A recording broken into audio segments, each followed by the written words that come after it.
పెళ్ళైనా పండగైనా వేడుక ఏదైనా పట్టుచీరల ప్రత్యేక వేదిక వారాహి సిల్క్స్. నమస్తే, వెల్కమ్ టు సుమన్ టీవీ. నేను మీ కృష్ణవేణి.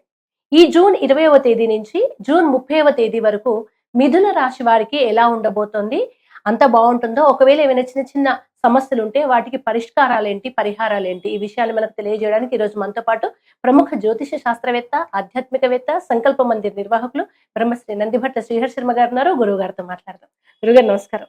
వాగర్థావివ సంపృక్తౌ వాగర్థ ప్రతిపత్తయే జగతః పితరౌ వందే పార్వతీ పరమేశ్వరౌ ఆదిత్యాయ చ సోమాయ మంగళాయ బుధాయ చ గురు శుక్ర శనిభ్యశ్చ రాహవే కేతవే నమః.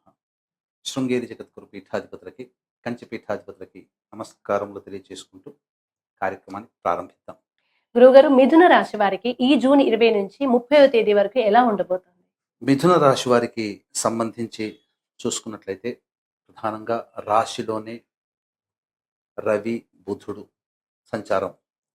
ఇది ప్రధానంగా కాస్త అంటే గురువు చాలా అనుకూలంగా ఉన్నాడు, శుక్రుడు చాలా అనుకూలంగా ఉన్నాడు, ఇక రాహువు కేతువు అనుకూలంగానే ఉన్నారు, కుజుడు అనుకూలంగానే ఉన్నాడు. కానీ వచ్చిన చిక్కర్లా కూడా ఈ రవి బుధ గ్రహాల యొక్క ప్రభావము, శని ప్రభావము వెరసి అంటే మిథున రాశికి గురువు మారిన తర్వాత చాలా అద్భుతంగానే ఉంటుంది.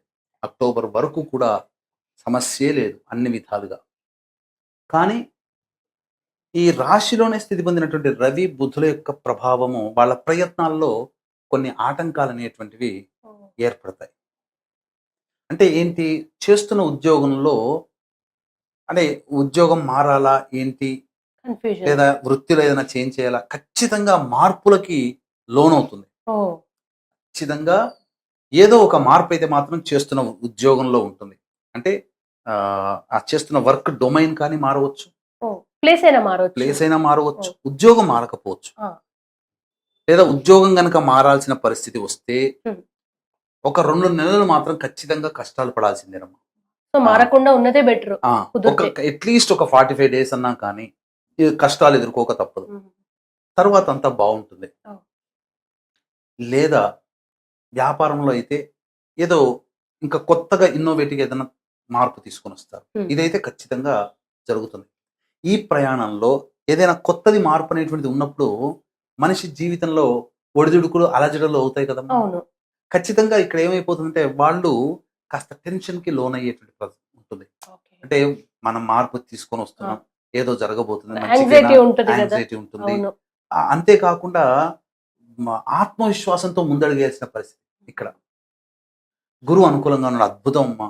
అసలు మిథున రాశి వారికి ఎన్నాళ్ళ నుంచి ఎదురు చూస్తున్నటువంటి మంచి శుభ ఫలితం ఈ అక్టోబర్ లోపల చాలా మంచి జరుగుతుంది. శుక్రుడు కూడా అనుకూలంగా ఉన్నాడు. కుటుంబంలో ఇబ్బందులు పడుతున్నటువంటి సమస్యలు, దాంపత్య సమస్యలు, కుటుంబపరమైన సమస్యలు, పొరపచ్చాలు, మానసికంగా కావచ్చు, అన్ని రకాలుగా ఇబ్బందుల నుంచి బయటపడే మార్గాలు, అంటే కుటుంబ సభ్యులందరూ కూడా అంటే దూరం అయిపోయి మాట్లాడుకోకుండా, మాటామంతి లేకుండా ఉన్న వాళ్ళు మళ్ళీ తిరిగి దగ్గర అవుతారు, మాటలు కలుస్తాయి. ఇవి కుటుంబ పరంగా ఒక ఆనందకరమైనటువంటి శుభ ఫలితాలు ఈ యొక్క మిథున రాశి వారికి ఏర్పడబోతున్నాయి. అద్భుతం అమ్మా. అయితే ఇక్కడ సమస్యలు అనేటువంటివి ఉంటాయి. గత జన్మ కర్మదోష ప్రభావాలు ప్రతి మానవుడికి ఉంటాయి. కాబట్టి దీన్ని దృష్టిలో పెట్టుకుని ధూమావతి జయంతి 22వ తారీఖు జూన్, ఈ సందర్భంగా పీఠమాధుర్యంలో ఎవరైతే సమస్యలు ఎదుర్కొంటున్నారో, ఏ సమస్య అయినా ఆ సమస్యలన్నీ తొలగిపోవాలి అని ధూమావతి అమ్మవారిని ఒక్కరినే కోరుకోవాలి. అందుకనే ధూమావతి హోమము, బగళాముఖి హోమము, ప్రత్యంగిర హోమంతో పాటుగా మేష మిథున కర్కాటక సింహ కన్య వృశ్చిక ధనస్సు కుంభ మీన రాశిలో జన్మించిన వారికి శనిదోష నివారణ పూజలు జరిపించడం, హోమాలు, అలాగే జాతకరీత్యా కలుగు విద్య, వివాహ, ఉద్యోగ, దాంపత్య, అనారోగ్య సమస్యల నివారణకి సర్వదోష నివారణ పూజలు, హోమాలు జరిపించి శక్తిపాతం చేసినటువంటి కరుంగలి మాల ఇవ్వడం జరుగుతుంది. ఈ కార్యక్రమం 22వ తారీఖు సాయంకాలం 7 గంటలకి ప్రారంభమవుతుంది. 6 గంటల లోపల గోత్రనామాదులు ఎవరైనా కానీ స్క్రీన్ పై కనిపిస్తున్న నెంబర్కి కాంటాక్ట్ చేసి నమోదు చేసుకోవచ్చు. ఇక కుజగ్రహ ప్రభావం అనుకూలంగా ఉండడం, రావాల్సినటువంటి డబ్బులు ఏదో ఒక రకంగా వస్తాయమ్మా. కానీ 21వ తారీఖు నుంచి మారబోతున్నాడమ్మా కుజుడు. ఇక్కడ ఏమైపోతుందంటే అనవసరమైన ఖర్చులు పెరుగుతాయి. ప్రతిదీ కూడా డబ్బులు ఈ ఈ నెలలో ఖర్చులకి అవుతాయి. ప్రిపేర్ అయిపోవాల్సిందే. Okay. మిథున రాశి వాళ్ళు తప్పదు ఇక. Okay. దూర ప్రాంత ప్రయాణాలు చేయాల్సిందే, వస్తాయి. కంటికి నిద్ర పట్టకపోవడం అంటే ఏదో ఆలోచనలతో మనిషికి సతమతం అవుతూ ఉంటుంటారు. కాబట్టి జాగ్రత్తగా ఉండాలి. సంఘంలో పేరు ప్రతిష్టలు పొందిన వ్యక్తులు పరిచయం అవుతారు, అన్ని విధాలుగా బాగుంటుంది. Hmm. కానీ డబ్బు విషయంలో మాత్రం జాగ్రత్తగా ఉండాలి. డబ్బులు అప్పుగా ఇవ్వకూడదు. స్టాక్స్లలో పెట్టి సమస్యలు ఎదుర్కోకూడదు. Hmm. జాగ్రత్తగా ఉండాలి. తండ్రి గారి ఆరోగ్యం పట్ల జాగ్రత్తగా ఉండాలి, తప్పదు. Hmm. కోర్టు సంబంధమైన విషయాలు, ఆస్తికి సంబంధించిన విషయాలు చర్చకు వస్తాయి. కంటక శని ప్రభావం కాస్త ఇబ్బందిగానే ఉంటుంది. అంటే ప్రయత్నంలో ఆటంకాలు అయినప్పటికీ కూడా శుభకరుడైనటువంటి గురువు అనుగ్రహం సంపూర్ణంగా ఉండడం వల్ల మంచి జరిగేటువంటి అవకాశాలు ఎక్కువగా ఉన్నాయమ్మా. Hmm. Hmm. అందులో ఏం సందేహం లేదు. రాహుకేతువుల ఎలా ఉంది గురువు గారు? అంటే రాహువు ప్రధానంగా కొంత మిశ్రమమైనటువంటి ఫలితాలు ఇస్తున్నా, కేతు మాత్రం అత్యంత శుభ ఫలితాన్ని ఇస్తున్నాడు. Oh. అంటే ఈ కేతు ప్రభావము గురువు అనుకూలంగా ఉండడం, కేతు ఉండడం వల్ల ఏం జరగబోతుందంటే గత జన్మలలో సంబంధ బాంధవ్యాలు ఉన్నటువంటి మిత్రులు కావచ్చు, అలాగే ఎవరైనా కానీ మనతో రిలేటెడ్ అయినటువంటి వ్యక్తులు ఈ యొక్క టర్మ్ లో మనకు కలుస్తారు. ఓకే, పూర్వజన్మ సంబంధికులు ఇప్పుడు ఎదురయ్యే ఎదురయ్యే అవకాశం అవకాశం ఉంటుంది. ఓకే, అది ఆ సంబంధం కూడా గాఢంగా అయిపోతుంది.